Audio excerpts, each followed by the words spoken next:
Bigfoot Collectors Club presents Wet Hot Alien Summer 3 Saucerama. Saucerama. I thought I saw a flying saucer. Saucerama. Flying saucers. Saucerama. Beep beep boop boop. Wait, that's one classic saucer. Saucerama. You do the horse math.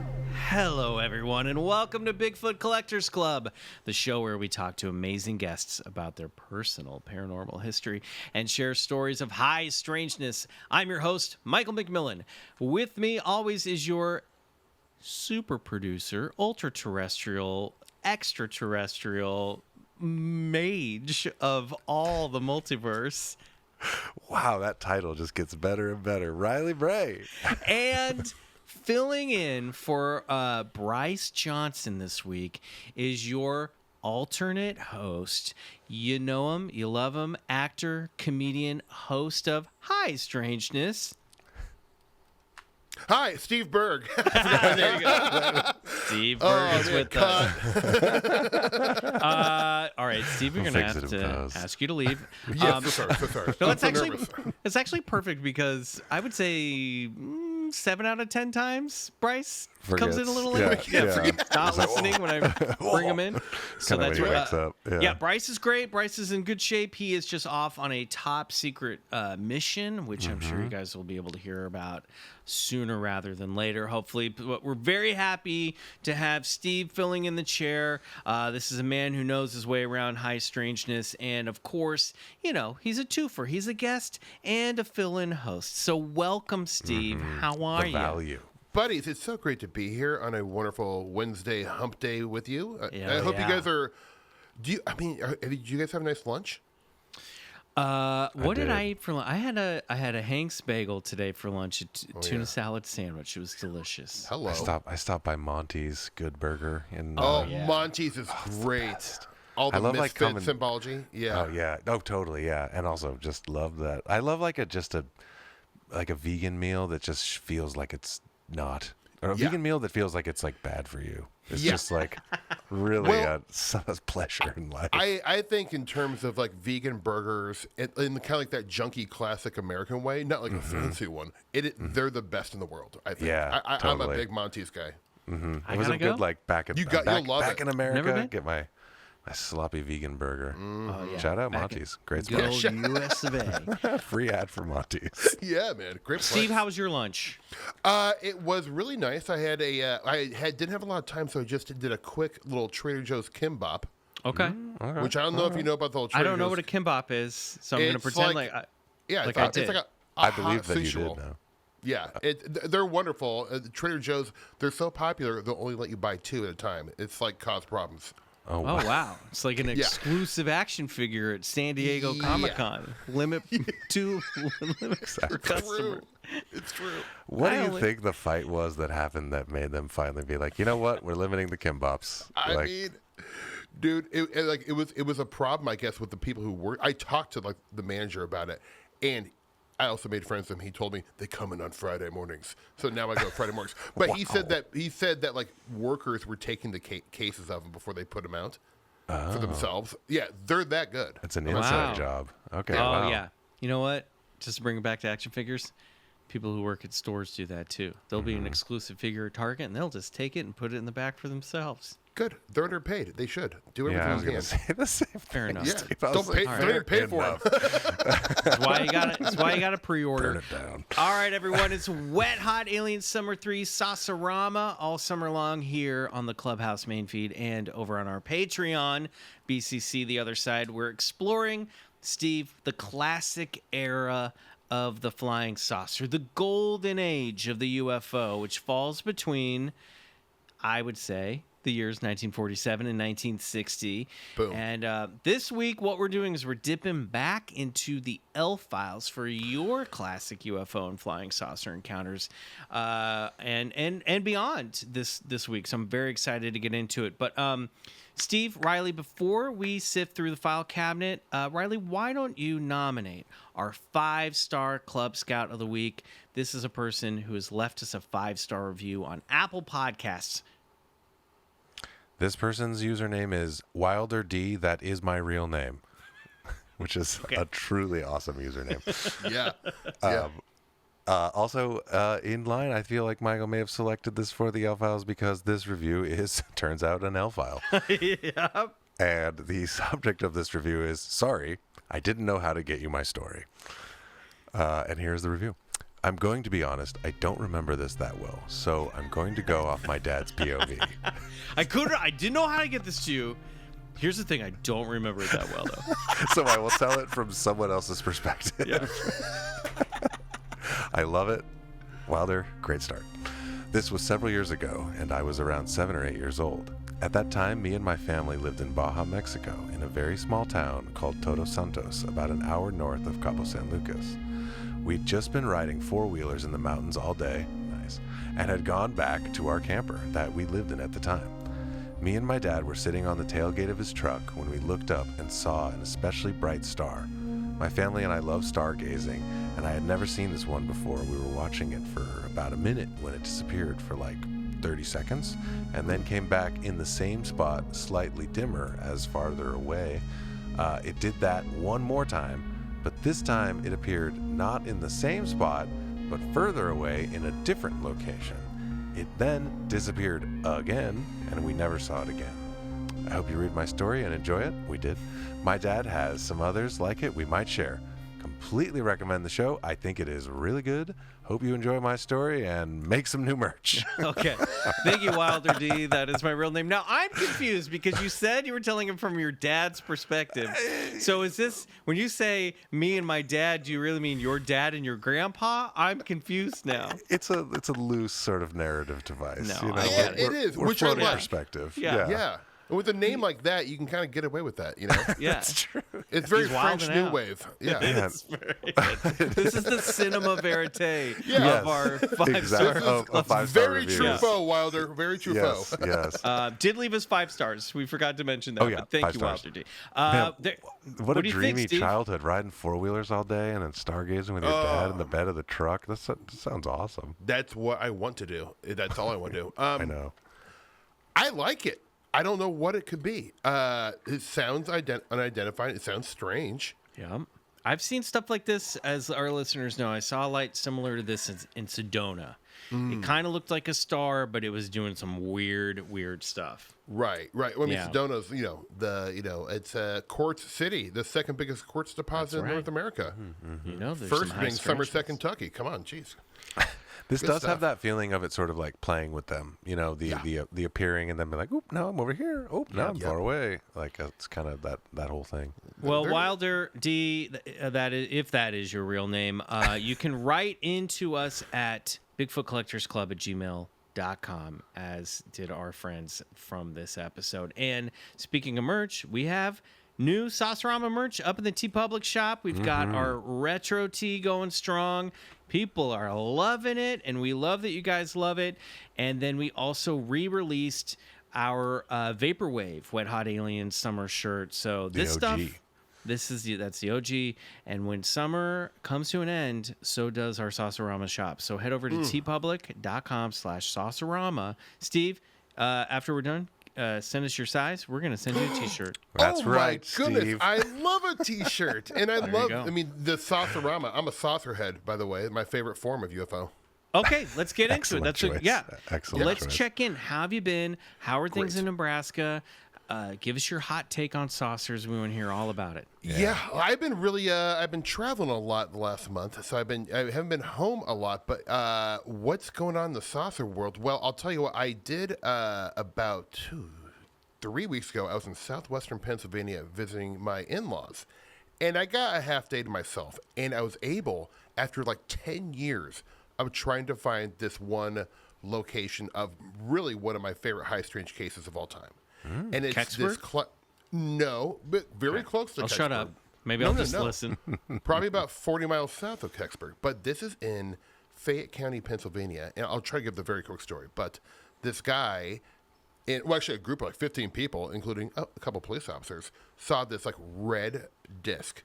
And it landed in a farm field. So a couple dudes went to go check it out. The red disc was hovering next to a barn. And then all of a sudden they hear these baby cries. And they look to the fence line and they see 2 glowing-eyed Bigfoot.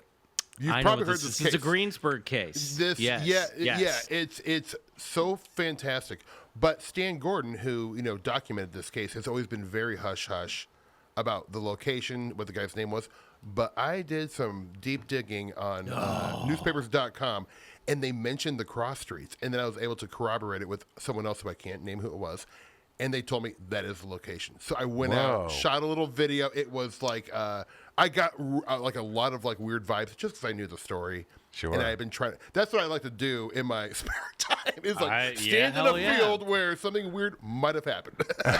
So cool. I love that you found it because there's been a couple locations I've gone to, like the Kelly Hopkins, where the Kelly Hopkinsville house was, which is just there's nothing there now. Yeah. And it's sort of easy to, you can kind of go, I think it was right about here.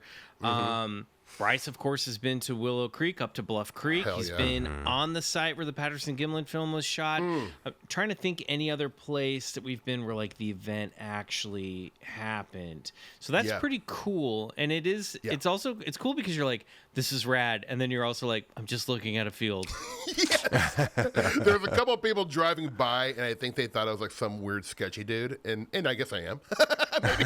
To a degree. To a degree. If you mean I like standing in a field with my sketch pad, then yes, I am. To 99% of people out there, they're like, yeah, that guy is weird. Yeah. Yeah. So, but it was awesome. It was fun. And I was in Wisconsin tooling around looking at some, Adena mounds that are all over southern Wisconsin. Ooh, cool. I'm really, I find that stuff fascinating. Tell us a little bit give more us a about little more on that, Yeah, I went to Otsalon, and Otsalon is kind of saying it's a sister civilization of Cahokia. May not be the right way to put it, but Cahokia is like this gigantic ancient civilization. It's so tragic we don't learn about this stuff in school because, like, to other like Egyptologists and stuff like that, they're like, this is just as important as Giza. But in America, we don't care because it sucks. Anyways, so I went to Otsalon, and it was this beautiful mounds and these gorgeous like leveled mounds that whole civilizations, and they had like a democracy. They've been able to like go back in history and really discover this. They were so advanced. Wow. And it was just a beautiful like civilization, and Wisconsin's done a pretty good job of preserving a lot of this stuff. So it's really neat to see. It's fun. Cool. How long ago was that existing? Like when was this? Gosh, prehistoric. So thousands, going way back. I think the Adena people were like, I don't know. Couple thousand? I definitely could be wrong about that. I am no historian. I mean, as I asked, I was like, I couldn't answer that. You just said you went to school in the United States, so how would you know? That's exactly right. Public school education. Yep. Awesome, man. Well, I thought we would kick things off with a little BCC news item that happened while earlier this month, I should say, while Riley was in Europe and we were kind of away for a hot minute. I'm sure you heard about this story, so this is not quite news, but we haven't had a chance to talk about it, Steve. A UFO, this is from Newsweek.com, was reported over Colorado concert venue Red Rocks. Have you heard about this? UFO at Red Rocks, man? Flying and a classic saucer. It was a flying saucer over Red Rocks during Wet Hot Alien Summer 3. Yeah. So a UFO was spotted above a concert venue in Colorado, witnesses reported. Unidentified flying objects have long captured imaginations across the country. Yes, we know this. On June 5th, an unnamed employee of the Red Rocks Amphitheater in Morrison said that they saw a large disc-shaped craft above the venue. The employee said that the aircraft hovered silently and then disappeared into thin air, according to a report submitted to the National UFO Reporting Center, a nonprofit that documents alleged sightings of UFOs and alien contacts. I was working at Red Rocks Amphitheater last night when one of our coworkers suddenly said to us, "Hey, what's that over there? It looks like a spaceship," the employee said in the report. We all turned in the direction he was pointing, and sure enough, there was a UFO hovering about a half a mile to the north of Red Rocks. They continued. A dozen of us saw it. We all kept asking each other, "Are you seeing this too?" It was a resounding yes from everyone in the group. Wow. The employee said that the sighting lasted about 30 seconds and described the UFOs having 3 levels of windows, guys. Whoa. Almost like a really long 3-story office building, they said. They also said that as soon as they noticed a floating craft, it tipped at an angle, began moving away, and soon became invisible. Whoa. This was not a plane. It wasn't a satellite, a drone, or anything like that. This was no mistaking what this was. We all saw a giant disc-shaped craft hovering a few hundred feet above the ground with 3 rows of windows and lights. Then we all saw it fade into nothing as soon as it knew it was being watched. There were a dozen other people who saw it with me. And I looked at a follow-up report to this. They described it as being a dark-colored craft. They had flashlights. They were all unloading a truck, and none of them had their phones because people were like, why didn't you take a picture of it? Yeah. They're like, well, it's a safety hazard. We don't have our phones with us when we're unloading a semi. It's like heavy equipment. But they had their flashlights, and they beamed their flashlights at it. But again, this is one of those things where it's like the craft knows when you're looking at it, and it starts to change its behavior. This is fucking classic Textbook. shit. Yeah, truly. Yeah. Wow. I mean, it is one of these things. Wonderful story. It is hard to believe that no one in the semi truck or no, like I mean, first off, Red Rocks is a classic big venue. Lots of moving parts, lots of like stagehands. No one had a phone. There was no audience there. This was on an off night, so it was just. I'm talking about the just employees. a truck. I know, but they there said might be 300 people working at Red Rocks. You know, Honestly, there were 12 of them that saw it, and it happened. They said it happened so fast. You know, I don't know, man. Yeah, I think it's I hear you. It's one of those things where I think you're like, oh, and before you think to grab it, it's over. You know, Right. But Steve, you're reserving the possibility that maybe 12 bored roadies were like, Teamsters are lying about this. You're Potentially. accusing the Teamsters of lying. I mean, they're gonna kill me. You want to pick a fight with those guys? I'm not doing that. That's I why I love you phrased it guys. as you're reserving the possibility. All I'm saying is like I love the story. It's great. The story is what matters. I'm just saying, like, you know, that's other side from that. Now, here's what I will say. I feel like we live in a time where there are cameras everywhere. Bank cameras. McDonald's has cameras. If this is genuine, maybe there is, footage somewhere else. Although with Could the have been UFO, other witnesses too that haven't come forward. Totally. And but I will say, a lot of times the UFOs, it is one of those things where it's so weird that like 3 people can see it, and then like 10 people next to them can't. Right. Yep. So it might not even be on a camera that was pointed in that direction, and people still could have totally seen it at the same time. Right. I love this story. I love it, and I love that there's a flying saucer during Wet Hot Alien Summer 3 Saucerama. Come on. Yeah. Michael, did they say the date they saw? Because I would love to know who was playing there that night. Because maybe there could be a tie-in. Yeah, June 5th. It was June 5th. I think the venue was. If there was a show that night, the audience hadn't been let in yet. So I think it was a load day. But I'm curious too. Yeah, whose show is being loaded in when the UFO shows up? Great. Yeah. Exactly. Look at what. You know what, Riley? Why don't you give that a quick googs? We'll take a quick break, and when we come back, we'll find out who's playing at Red Rocks Amphitheater on June 5th or June 6th. I think it's important. Yeah. Okay. We'll find out.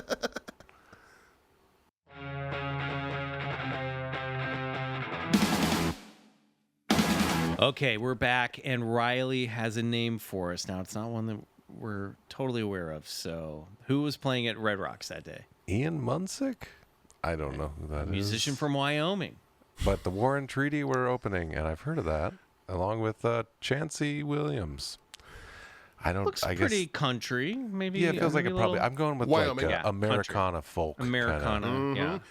Not quite freak folk, but a cowboy from Crow Nation, from the Crow Nation. There you go. Right on. Oh no, he joins Gene Munsick joins his childhood best friend Stephen Yellowtail, a cowboy from Crow Nation. So that's his best friend. Yeah, Sounds good. They had a nice time. They had a nice time. They summoned a UFO. Cool. Good job, guys. Awesome.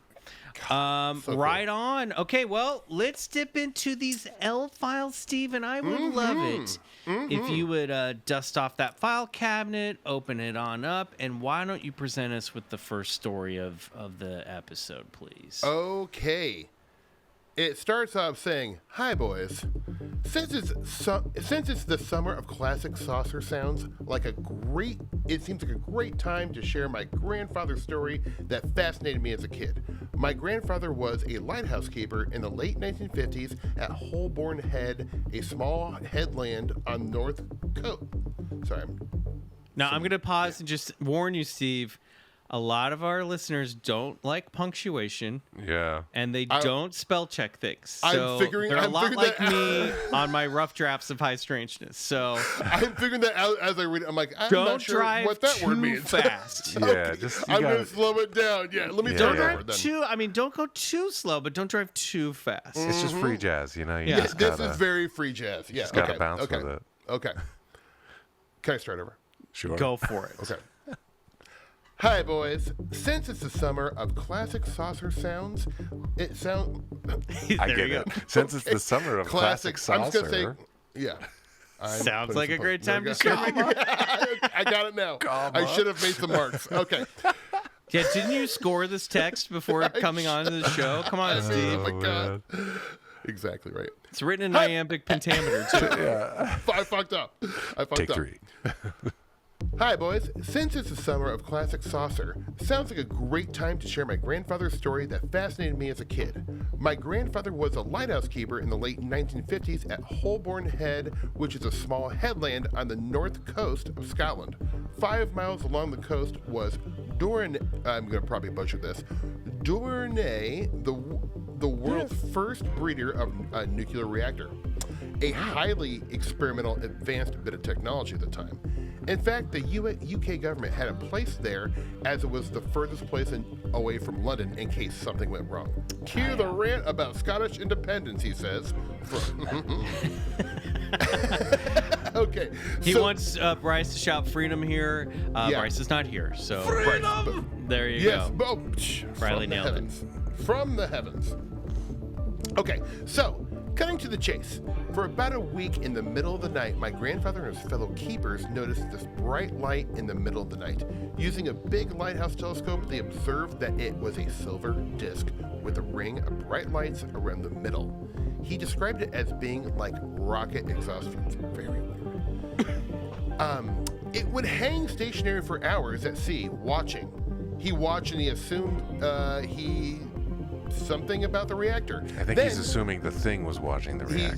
Yeah. Maybe it was, which is common. Then, when dawn started to break, the ring of lights would get brighter. He described it like the exhaust getting longer, and it shot up across the sky in a blink of an eye and vanished. This was a regular event for over a week, and lots of people from the village would come to watch the saucer through the telescope until one night it stopped coming. Wow. Evidently, it had completed its mission, and my grandfather never saw it again. And then he has a little, kind of postscript. Unfortunately, 10-year-old me never asked the proper questions like, had they contacted the nuclear power station about the visitor? Had anyone tried to photograph it? The lighthouse kept a log, and did they record that? As that would now be in the National Archive. As a small boy, I would ask him, was it aliens? And he just replied by pointing up to the sky. Love like Graham. Or from Graham. Love. Graham, Scottish Oh, Graham. Graham. Of course Scottish it's Graham. Yeah. Mind your P's and Q's. I will not dot your I's, cross your T's. Scottish Graham. Punch your alien grace. Yeah, punch your alien grace. When I hear the description of the saucer, it reminds me of the Hudson Valley case, where it was disc shaped and had these like ring of lights around the center. So there is a precedent for that kind of UFO, sir. It's also that, I just came across it again. Thank you, Graham. That was really cool. I love that people were coming and watching that. Like it became a little event. I was like picturing that in my mind, and just like the lighthouse keeper inviting the people from the town to come look at the flying saucer from the telescope. That's amazing. It also reminds me now, Bryce would be able to remember this gentleman's name, but the footage, which I just saw again on Instagram, of what is a rocket, a test rocket being launched, and I don't know if this is real or not, but you I know what see you're talking UFO zip around what would be the warhead and zaps it with, this is like from the late 60s or 70s, and I think it was taken off the coast of California, allegedly. Yeah. But this idea that like these saucers are watching the nuclear testing sites or watching these programs, and they're like, they have shown that they're capable of dismantling rockets during tests, which, Right. frankly, I hope they can do. I'm I gonna be hope honest. they can. I really hope you can do that. Yeah, And I well, hope that sounds you, good. I really Well, hope you can do it. I will, without going too into the cases, there is at least 2 documented cases, which is Malmstrom in Montana, which they were turning off all the nukes and disarming them. And then there was one in South Dakota, I can't remember the air base where it was at, but also in Russia, supposedly, there was like this great book by Jacques Vallée about Russian UFO cases, and they talk about how Russians were even like messing around with like putting reactors out there, not intending to do anything with them, just to see if UFO. There's a bait. UFOs They put would it be on like summoned. a giant fishing line. No, they were using it as bait, but it is interesting because there is stories about that. Great Man, story, I hope Graham. so. I really hope. Me too. I really hope so. That really would be one of the best possible outcomes if it turns out UFOs were just here to protect us from blowing ourselves up. Yeah. I mean, it would make sense why they Yeah. started really showing up in this classic era after the Sure. atomic bomb. That they're Very like, true. Of course. they're like, okay, we Here got, we go. or if they're from under the ocean, you know, if they're co-terrestrials, then they're like, we gotta disarm these nukes before it Yeah. blows everything up. That would be fucking great. Yeah, y'all are crazy. We'll handle this one. You know. Yeah, so- exactly. And we are. Thank you, Graham. Okay, here we go. Hi, BCC. Actually, they wrote, hi, BBC. Wrong network. Love your podcast. My ears wish there was a new episode every day. Well, you know what? You can kind of do that right now over on YouTube if you want to, because our back catalog is being released pretty much every day over there. There was one episode in particular which almost had me crash my car. I was laughing so hard. I don't remember the episode name or number. Michael was reading, sounding like a prospector, and he messed up, but kept reading in the voice whilst trying not to laugh. Podcast gold. Eureka! In Applesauce's voice. Okay, so I hope this is not too long. My story started after my first son was born. One night, I'm lying in bed having difficulty sleeping, and all of a sudden my cell phone lights come up. My cell phone lights up the room. I grabbed up the phone and happened to notice the time was 3:33 a.m. There was no message or call. The phone had just turned on as if someone had picked it up to make a call. The very next night, my husband's phone gives the chime that he has a new text message. I woke him and asked him who could possibly be texting him at this time in the morning. He looks at his phone and says it's strange because he's already read this text message, so he doesn't understand why he would get the alert. The time was 3:33 a.m. A few nights later, I'm sleeping in the office that we use as a spare bedroom. Out of nowhere, my laptop turns on, filling the room with blue light and the sound of Windows software starting up. Can you guess what time it was? Yep, 3:30 in the fucking a.m. So now I'm curious, but I haven't mentioned it to any of my friends yet. This kept happening on and off, but what really upset me was when I started to wake up on my own without any electrical stuff happening. I would just lay there, afraid to look at the clock to see what time it was. I remember many nights laying in my bed thinking that I would refuse to open my eyes because I knew what I was going to see. Minutes would go by until I would finally get the courage, thinking this is just silly, and then sure enough, 3:33 a.m. What the F? There are 60 minutes in an hour. I am not exaggerating. This happened like 8 times. I would wake my husband up angry, scared, and wondering if it had meaning and how, if at all, it was tied to my son since I had just given birth to him. It all came to a head when one night 3 separate fire alarms in the house went off. Time, 3:30 a.m. There was no fire. My husband says it was because the batteries were going dead, but I know they typically chirp to warn you to change them. I mean, that all happens. It always happens in the middle of the night for me. I think he was a bit unraveled by this point too, so he's trying to rationalize it. The house is old, 1891, and was once a multifamily, so this is the reason for 3 going off because they were wired that way? Someone also said that there's an alien movie called The Fourth Kind where the aliens visit at 3:33 a.m. and that the people at Verizon decided it would be funny to send updates during that time to freak people out. If that is true, Legendary Verizon, troll. not cool. Actually, it is kind of cool. It's Yeah, pretty cool. they wrote it's kind of cool. It's funny. After a while, the occurrence is slow to a stop, and only now do I see 555 a lot. I am told that these numbers are angelic and mean the ascended masters, whatever that means, aliens, are watching over me. Since I haven't gotten into any serious trouble, I guess that's a good thing, and would like to use this platform to say thank you to whatever's keeping an eye on me/us. Okay. So the second thing that occurred was equally as disturbing for me because I never thought I would see it with my own eyes. One night I am bringing the kids to bed. By this time I have another boy. I'm carrying him on my hip up the stairs. My firstborn is behind me. I get to the landing and turn right to go up the last few steps, which is right about eye level with me now. I see a pair of children's bare feet running from my son's room across the hallway. Nope. I know I saw this. So much so that I thought my nephews, who were visiting at the time, were up. And they were waiting for me to come find them. I walked into each room and turned on the lights, and no one was there. All the while thinking to myself that my nephews are older, they're teenagers, and these feet were like younger kid-sized feet, like my first son's size. I do not recall seeing anything above the ankle either. This messed me up for a few days. I told my friends. Finally, the face in the kitchen window. My husband tells me the neighbor approached him because he saw a female face with long dark hair and a red shirt in the kitchen window. The neighbor goes on to say that he thought we weren't home and thought we did it on purpose to deter robbers. So they're thinking it's like one of those things you stick in the window to be like, somebody's home. Like they're doing a Home Alone. Yeah, they're doing 7-Eleven. Yeah. The thing is, I have long dark hair too, but to be seen from his vantage point, I would have to be kneeling in the kitchen sink because the window is up pretty high.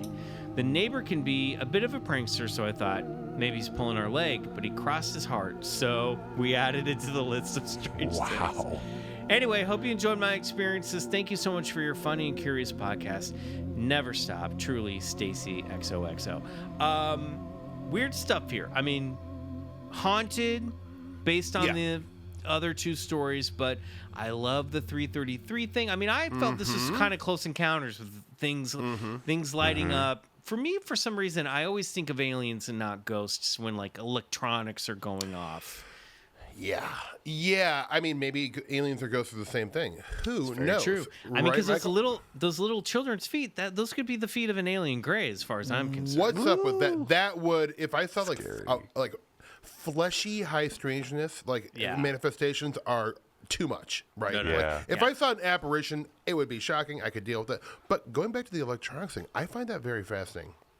That some kind of manifestation of weirdness would use electronics to communicate, and that we have. There's like a Ghost in the Machine. There was a great horrible '90s movie called that, but it's definitely interesting. I love it. Riley, what do you think? I mean, you're a resident skeptic, I would say, and you know gadgets. When you hear stories like this, what do you think? The 333 thing is particularly funny because I have some friends who have a band called 333, and they're really an amazing band. But ever since both of them started working on this, they started noticing 333 on their phone like all the time. And then I was working on some stuff with them, and then I started noticing 333 all the time, and then we'd like text screenshots like, oh, happened again. And sometimes I wonder if your brain is just that powerful that it's keeping track in the background of exactly what time it is. Your internal clock is like, even if you don't know that it's doing that, and maybe it likes to. But the thing is with this story is that a lot of it was based on external factors, that not just like I picked up my phone and it was 333. Right. So that brings it back more into this sort of like haunting kind of, poltergeisty, alien, ghost in the machine kind of thing. As far as the second part of the story, somehow there's nothing more frightening than a child ghost or like any kind of like child. It's like so scary and unsettling that I'm so much more afraid of like children's feet than like a giant like alien monster. Agreed. Yeah. Humans are the scariest, but when they're like ghost babies, I can't deal, man. Well, the scariest thing I can think of.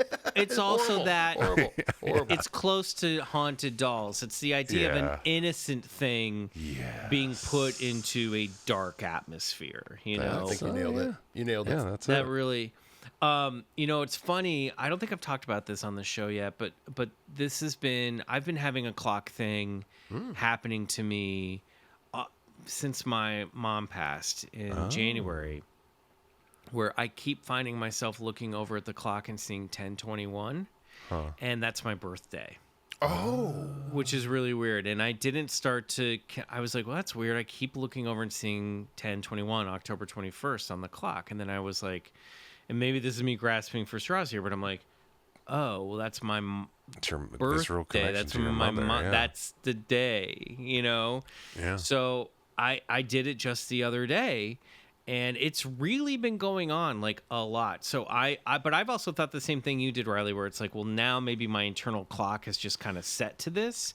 right. But I used to be an 11:11 guy. You know what I mean? I used to be Just a that classic 11:11. I'm a classic 11:11 guy. Just a run-of-the-mill 11-11 Yeah. buddy. Yeah, but now I'm a 10. It's weird. It happens, I would say, multiple times a week for the last 6 months. Even if it is that, though, I still find it magical. Yeah. You know what I mean? 100%. Like, even if it is just your brain being able to do that, and like, because then it's this other part of you that's reminding you to like have this sense of whimsy and wonder and like connection, and it's cool either. It like works either way. And it's, you know, I get it's very egocentric, but it is very reassuring to like glance over the clock and be like, oh, my birthday. You know what I mean?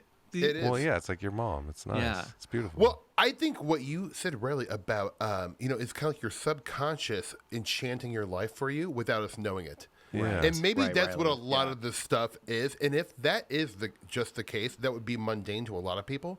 But I think it's so interesting. Right? And that's kind It's of cool. Yeah, Yeah. and it's a lot of what Carl Jung was getting at too. Is that like there's a world inside of us that is our collective unconscious comes from. So we're pulling out archetypes that are shared over, millennia, and it's imprinted in our DNA. And I find that stuff, and that maybe, I don't think there's evidence for that, but like these ideas are very interesting to me.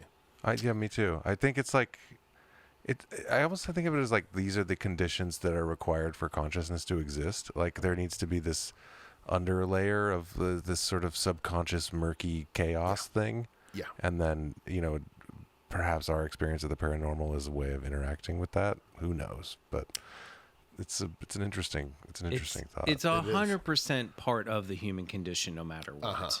Yeah. It's part It's of been being there. human, and what it is, who knows? Who knows? Let's take a quick break. When we come back, we're going to have some more L-Files goodies, including a spooky flying saucer video. spooky video.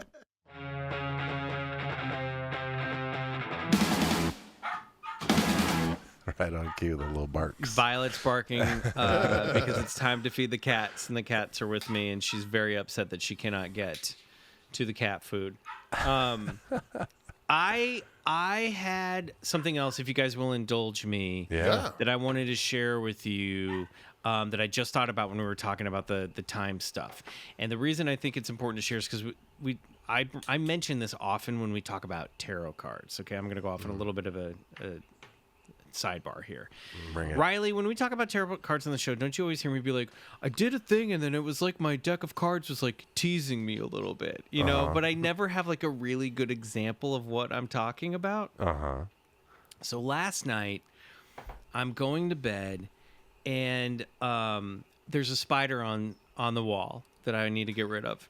So I had my tarot deck on my dresser and I reached for a random card off the top of the deck.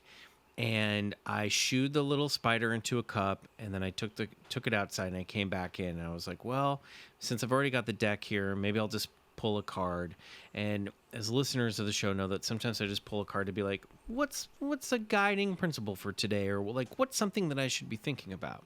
And the card I was holding was the Seven of Swords, which is like a thief running off with swords that he's stolen from a camp. And I was like, well, this isn't my card because this is just a card I grabbed for the spider. So I'm going to draw a different card, and that'll be my card. So I put that back on top. I shuffle the deck. I'm shuffling. I'm thinking, what should I be told? What do I need to see? What's my card for the day? I cut the deck. I lift up the card. It's the Seven of Swords. And I'm like, I feel like this deck makes fun of me. You know what I mean? I feel like it's like, nope, that was your card, dude. You already drew a card today, and that was it. That's You get what one. you get. So that's why I'm saying, like, sometimes I feel like tarot has a sense of humor with me. Because I'm like, okay, come on. Yeah. All those cards, I pulled the same one again. I shuffled it all. Give me a break. They're making fun of me. Quit taunting. But is that you making fun of yourself? I don't know, but it goes along with this sort of like, what is that? Is that a trickster thing, or is this just like our unconscious minds at play? I don't know. Well, I'm going to lean towards the trickster thing because there is a trickster element with all this stuff. Undeniable. I agree. Anyway, I just wanted to put that down in the log so Logged. our listeners Noted. know. Logged. Thank you very much. Thanks for indulging me. Okay. Riley, why don't you read this short L file that comes with a video that we're going to put up on our Instagram and YouTube for people to check out? All right. Well, it's titled, Can Y'all Explain This? Probably not, but we'll try. Are they making fun of us? Yeah, I think so. And the letter begins, Hello, my name is Fatima. Just wanted to get your opinion on this video. My boyfriend's friend saw this in Erie, Pennsylvania. It was super clear sky, and the sun was up high, and they said it just appeared. That's all they said about it. Lol. Would you have any idea what it could be? Tia, which I'm assuming is a slang that I'm not familiar with. Love the podcast. I've been listening to it for years. Smiley emoji face. So we've got the video here. It's just of a blue sky, and there seems to be some sort of silver metallic object. Okay, yeah. I sent this to the boys. I'm watching it on my phone. And I think this is a little bit on a loop. I think that they've gone in and sort of like rewound, gone back just to give us like a as clear possible shot of this. Yeah, and slowed it down, yeah. And it doesn't look super balloony to me, but it can't be completely ruled out. It looks like a silver UFO in the bright daylight. What do you think, Steve? Well, there is now. I'm very skeptical of anything that comes out of the military realm, but like there was about a year or two ago the Mazel orb, and it would look like just a silver orb that was supposedly caught on some kind of at a military base. I can't remember where in Mazel. God, yeah. I'm like, where was it? Where could that have been? We'll never know. But it does. That's the first thing I thought about. And those silver balls, I think, are a thing. So it is interesting video for sure. What it is, I have no idea. Yeah. My first impulse was to say balloon, but as I scrub through this back and forth, the way that it is changing and interacting with the light is very not balloony. Yeah. No, it seems to be. It's weird. I can't tell if it's reflecting light or it itself is giving off some sort of luminous light. Yeah, I mean, I would assume reflection, right? Yeah. Because it's daytime. It seems to be a shiny surface because it's reflecting the color of the sky to a degree. It's also very blurry. And, this It is is like very a blurry. zoom in Super on zoomed. a shaky hand. So they're doing their best here. Yeah, it but could just be like camera artifacting that's creating this sort of like disappearing thing. It doesn't look like a bird. It doesn't look like a balloon. It's more oblong. It's almost like rupee shaped. It almost looks like rupees from Legend of Zelda. It almost looks like that kind of shape to it. Good reference. Right? Yeah. Great I don't shape. know. We'll put it Yeah. up. YouTube.com/@BigfootCollectorsClub. Go check it out. Pretty good one. Let us know what you guys think over there. Awesome. Okay. Thank you, Fatima. We love it. Steve, why don't you Yes. close out this episode with another L file? I shall. Now, there are three. This is a very lengthy one. Do we want to take turns on these stories, or what do you Steve? think? I mean, the stage is all yours. If you want to Okay. split it up, we can. But I think they've heard me talk enough on this Okay, show. well, let's That's see how it goes. Let's see how it goes. It seems to be Okay. a little more punctuated, this one. So Yes, I think we're going to be good. Bonjour, esteemed BCC lords and ladies. I'm reporting from Colorado about a collection of experiences about aliens, monsters, and spirits, all within a week of each other. Beautiful Oh, love it. trifecta. Love it. But first, some context. I was 15 years old at the time and was raised by my grandma on my father's side. But get this, I'm a descendant of a beast of Gavadon. Yeah, A Gavadon. Gavadon hunter. I was told stories. I mean, that sounds amazing. I don't know. You're what like a it is I love Van about it. Helsing. Yeah, Yeah, basically. it sounds like it, right? Yeah. I was told stories that more or less lined up with the report you gave regarding the stories, likely with familial exaggeration given its oral history at this point. But even further, her husband is of Romani descent, meaning that I not only have the blood of a beast hunter, but the glut of a Romani folklore to boot.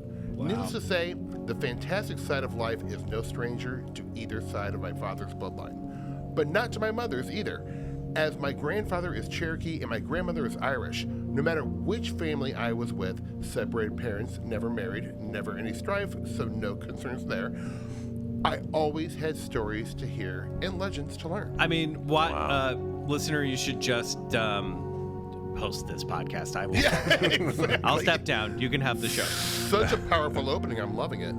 As for my week of wonder, it all starts in a small town of Alamosa. By the way, I just want to say, really quick before we begin, this is the San Luis Valley.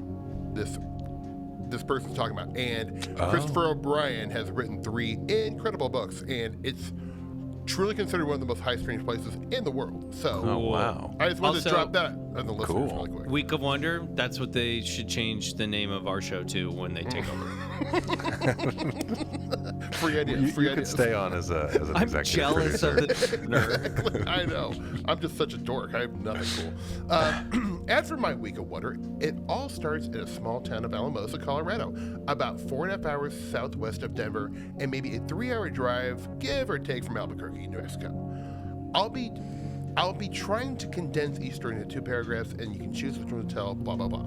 Okay, the first bit is a UFO story, where I and my family start a little late-night road trip out to UFO country and come across a paranormal watchtower, paranormal watch point. It's called the UFO Watchtower, FYI. Basically, in the middle of nowhere in a wide-open desert, which claims to be sitting between 2 energy vortexes. I know the one they're talking about. I could feel something weird about this place, so I believe it. And my younger brother and I wandered the area around the building while our parents talked to the lady operating the building. The 2 of us climb up a large metal watchtower of sorts, which had no roof, so we both sat down in a chair and stared at the wide open, gorgeous night sky, devoid of any light pollution, where we're far from any major city. So, imagine our surprise when we see a speck of light traveling, my best guess, north to south, or at the very least, bottom to top from my perspective. I clue in my brother and we watch it, moving at a steady pace before slowing down and brightening. Then something else strange happened. The sky around it seemed to condense and warp towards it as it comes to an almost complete stop. Before everything snaps back to standard shape as it slingshots around where it was, going twice as fast as it originally was, to the right. Needless to say, I don't think humanity has any tech that could warp the night sky or slingshot an aircraft at twice the speed of an orbiting ISS. I've seen the ISS before, and that thing trucks the sky like nobody's business. This star was faster than both and after. Gravity-based propulsion, anybody? Wow, wow, wow. Foley. Wow. Yeah, Cool. yeah. Do you want to do all 3 stories or talk about them after because that's the end of the UFO one? Keep reading. Keep we'll, rolling. we'll circle Going. back. I'm loving them. We're Yeah. sitting Yeah, at the yeah. We'll campfire. circle back at the end. Yeah, and this area, I mean, man, so I cool. do want to just add a little atmosphere to this Mm-hmm. moment. My cat Biggie just took a hellacious shit during the middle of that story, and And the turds were laid out as 333. 333. I was going to say 1021. Yeah. Aw. Oh, so cute. Okay, so the second bit is a ghost story, in a matter of speaking. This is an amazing story, by the way. Remember, it's a whole week of wonder. It's all happening at the same time. This is so crazy, I think. About 2 days later, we were doing a camp along with some family friends, and I, the autistic child with a penchant for doing things right, was tasked with tending the fire. I did a very good job of it, aside from the fact that I had taken the time to collect a handful of materials from around the house to bring with us so I could wow the whole family with a neat chemistry trick to make the fire burn, albeit briefly, different colors. I love this. I love this listener. Great. Yeah, Great. me too. My younger brother and I started talking about the star we saw for the rest of the family and friends, who were adamant that we'd seen a UFO, which we kind of already guessed, but hey, it's cool to have adult validation. Anyway, about 5 minutes after everyone announced that they'd be splitting and going to bed, the medium-sized bonfire all but exploded. FYI, I was out of chemicals at this point, and none of them were explosive. And the fire all of a sudden tripled in size. The flame itself almost looked as though it had a cruel, grinning face, as though, and I could only describe it as like a mouth opened up, and an entity made entirely out of fire walked out. Yeah, buddy. It took 8 steps away from the bonfire before completely dissipating, along with the bonfire itself expiring at the very same instant, completely. Wait Not a minute. even smoldering embers. Riley is Samantha's the writer of this letter. Is Samantha gonna get an e-bug for this? Oh yeah. Elemental, Bigfoot, UFO, An ghost. e-bug. That's our, yeah. That's I the love BCC EGOT. Yes. Oh very my God. rare. Very rarely achieved. Okay, keep reading. We might Yeah. have an e-bug. We She's might on her have to way. hand out an e-bug. I will on her say way. this particular story is, I love it so much. We checked the next morning. There were most certainly 8 footprints scorched into the Shut sand, up. leaving No behind way. thin, brittle sheets of glass at the base of the blackened shrub grass. I mean, What? this is like, that is a jaw-dropping story to me. Yeah, that's like. If What? this, I need if pictures this of these is footprints. true, I need this glass. I Yeah. need more. yeah. You gotta. It is so good. Okay. It's also just like it's like CGI, like so metal. Just like if you were like making a heavy metal music video with unlimited budget, A grinning face. turning mean- into a being stepping out of the fire and then the whole thing extinguishing, leaving behind glass footprints, Dude, in the it's charred like- sand. Come on. I will say I would amazing. rather see that than the Ghost Baby. Oh, 100%. Yeah. Yep. Oh yeah. Yeah. Not even. Little a fire Which is question. crazy. I'd rather deal with a fire person, a fire entity, than a Ghost Baby. Absolutely. Okay, and so the last one, and finally, the monster double feature. I was in my living room reading a book next to a huge 3-panel window that had a great big view of nothing. Not as in there's a wall, so there's no view. So the view is pointless. Nothing in that there was a vast open field that went on for miles and miles in every direction, and I had to deal with that. Now, I love that. It's just a fact of the matter, man. Now I don't exactly know what compelled me to, but I looked behind me out of the 3 huge windows, and at first I didn't see anything. Between the book focus and light levels, I had to adjust to dark vision mode. But when I did, my skin raised in a wave that I saw 2 distinct sets of eye shine just barely past the edge of what I could see from the lamps in the living room. 1 pair high, 1 pair low. As I adjusted more, paralyzed knowing that I was also being watched, I could see distinct silver patches of fur on both creatures. Come on. Yeah, Wait, right? time out. Samantha, Yeah. email me. Where's his cabin? We gotta go record there. Slumber Seriously. party. Silver paws, a silver ridge on the back of the lower creature, and silver stripes along the front limbs of the higher one. A bit of staring later, they briefly interact with each other before heading in opposite directions away from each other and disappearing into the darkness, staring at me the whole way. I didn't sleep, but in the news there had been a horse and a cattle mutilation in the county, but on different ends. And with a little bit of research, I learned that the 2 eye shines belong to two definitely different animals. The higher eyes belonged to what could only have been a massive wolf, and the lower belonged to a giant cat. Whoa, okay. Alien black cat. The tapetum lucidum produces a different color shine in different species. We technically have one, but it's not great. It's why our eyes shine red when a flash photo is taken. That's why Bigfoot's eyes are red. They shine red.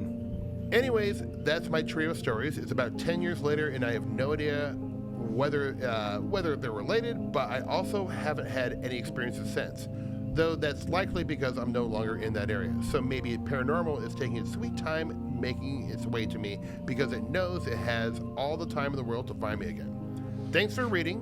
Whether it's one portion or all, I look forward to watching even more of the show. I plan on finishing the live feed before going ultra-terrestrial on the other side. I want to let Riley stock him as many tracks as possible before I rock out while rocked out on the edibles. Wow, love it. Samantha, thank you. Nice. So good. Banger of an L file, worth the length. So what do we think? Elemental, we're giving Samantha the Elemental Award. We're giving them the UFO Award. Mm-hmm. Bigfoot, we're on the fence. It could just be a wolf and a cougar that are friends hanging out. Well, I mean, here we go. So it could obviously the most mundane explanation for that one would be like a wolf, because I think wolves have been introduced back into Colorado, maybe at least the parts of the West. Okay, sounds right. But I will say, in terms of it being the San Luis Valley, in Christopher O'Brien's book, there are definite cases of ABCs, alien black cats, and very large wolves. A la like Skinwalker Ranch, but that's the big wolf thing is definitely a thing in the southern Colorado, New Mexico, Utah area. Supernatural animals. Mm-hmm. This is a wild one. I love it, and I really do want to go there. Riley, what do you think? Can I say one more thing? Yeah, sorry. Say 10 more things. My favorite part about that story is that the animals looked at each other, interacted, then went their separate ways. They're like, See you later. All right, well, see you next time. Same time tomorrow. You're like, see that lady? Seems pretty scared, huh? Exactly. Let's freak her out. It makes it kind of sweet to me. I love it. It does, yeah. They're just kind of out doing their thing. Mm-hmm. I mean, this is just a trifecta of amazing paranormal experiences, from the gravity warping craft to a week of wonder. The fire walker. This is a true week of wonder. Yeah. And as far as the other side, I will say, getting really close to 24 hours of music on there. So you get those edibles going, you can just cruise all day long. Yeah, that's true. That's true. Cosmic tracks are... yeah, they're really stacking up over there. Yep, and this one will be over there soon enough. So there you go. Yeah, you'll have a track scored to your very own writing. Come on, Samantha. So cool. Steve, thank you so much, man. Thanks for being here. Of course. Do you want to ride out the rest of the show with us? You want to do outro? Hell yeah. We've got a little great. So before we head over to Collector's Corner, let's thank some Club Scouts who've recently joined us over on BCC The Other Side. Now, your boys are going to take turns saying thank you, starting with Riley. It's time for Patreon shout-outs. Chad Colpitz, Cosmeteer. Thank you, Chad. Welcome. Mitchell. Thank you, my man. Mitchell, yeah, rock it out. We love you, man. It's just like having Bryce here. It's just the same. Travis Hoffman, Cosmeteer. Thanks, Travis. Shreds01. My man, we love you, babe.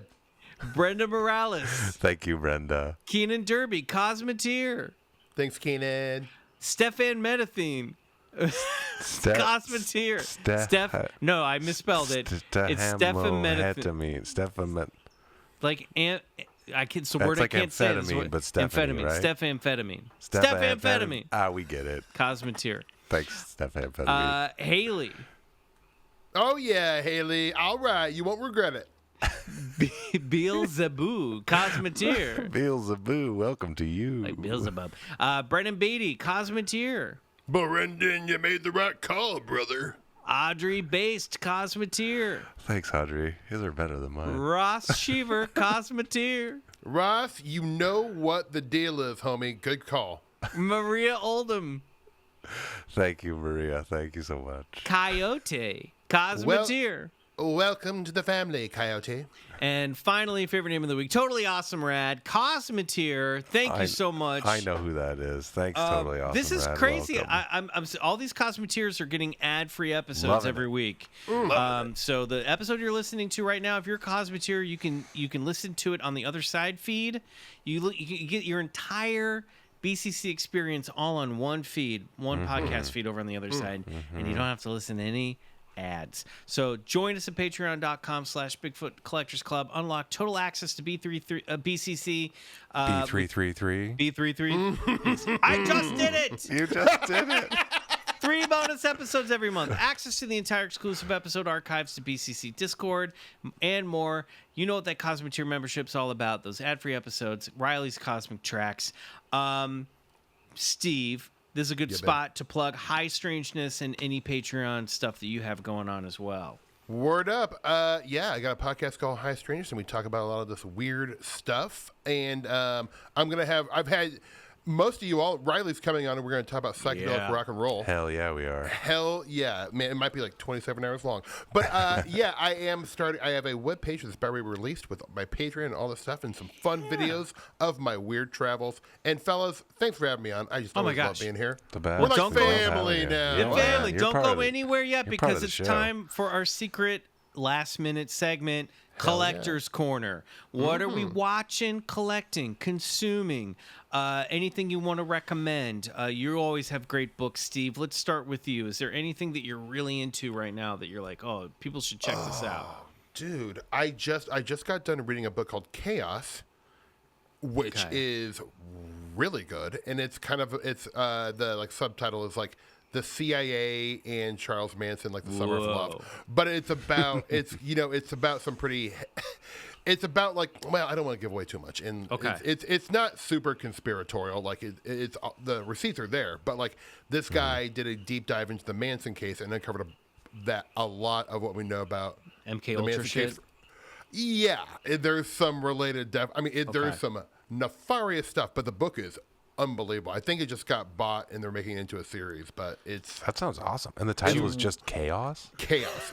I wrote a book. It's called Chaos. I cannot recommend that, especially if you love like Los Angeles lore. It is like a ice cream sundae. It's wonderful. That's what I just got done reading that, and then watching.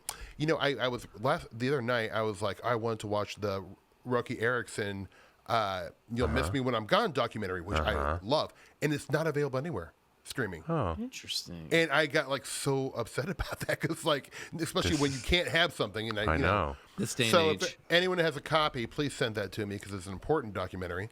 It is.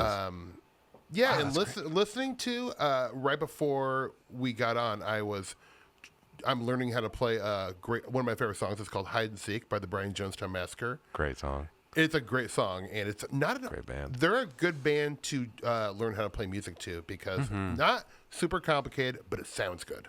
Great. Totally. love well it. layered, simple, excellent music. Yep. Riley, what about you, buddy? I think the thing that's coming to mind right now is that when I was on the plane, it had just been July 4th, so I watched Independence Day. Yeah. And then I followed that up with the original Matrix, and man, what an era of filming. And if you're on a plane, watch some movies from the late 90s. Just do yourself a favor. That is the way to pass the flight. Yep. I mean, that's really all I got. That's just what came into mind. That's But great. God, those movies they hold up. Both of little them. gems. They're so good. Matrix is so good. That's a great double feature right there. Right? Oh. Yeah. The flight it flew by. Yeah. I'm late to the party, but Kate and I just binged finally Fallout on Amazon Prime, and my God, is it good?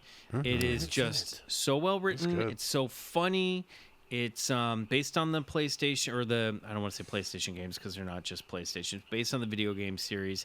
Cannot recommend Fallout enough. I loved all the it's like one of those shows where you're like, I love these characters. It's got a sense of humor. There's a lot of gore in it. So if you're not a big gore person, you might avoid it, but it's right up my alley. Boy, oh boy, do I love it. The scary stuff is scary. The funny stuff is funny. Fallout. Gotta watch it. So good.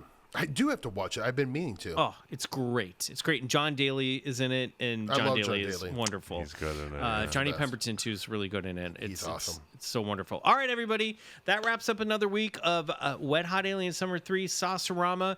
We are going to, maybe we'll see you over on the other side. If we don't, we'll see you back here next week for an all-new episode. Bryce should be back. unless he got lost somewhere. No. It's been a blast. Thank you again, Steve Berg. Definitely go check out High Strangeness. Follow all his shit. Support all of his stuff. Steve's doing God's work out there in Nebraska, keeping things weird. We love him. All right, everyone. Good night. And go get regressed. We got it with that one. Go get regressed. It's rare that I get to do prizes. Yeah. Oh, that's so funny.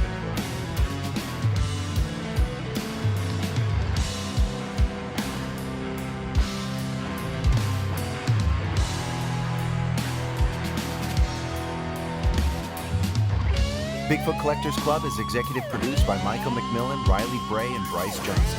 Our show is engineered, produced, and scored by Riley Bray.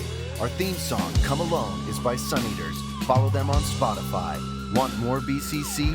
For exclusive full-length episodes every month and total access to the other side, check out patreon.com/BigfootCollectorsClub.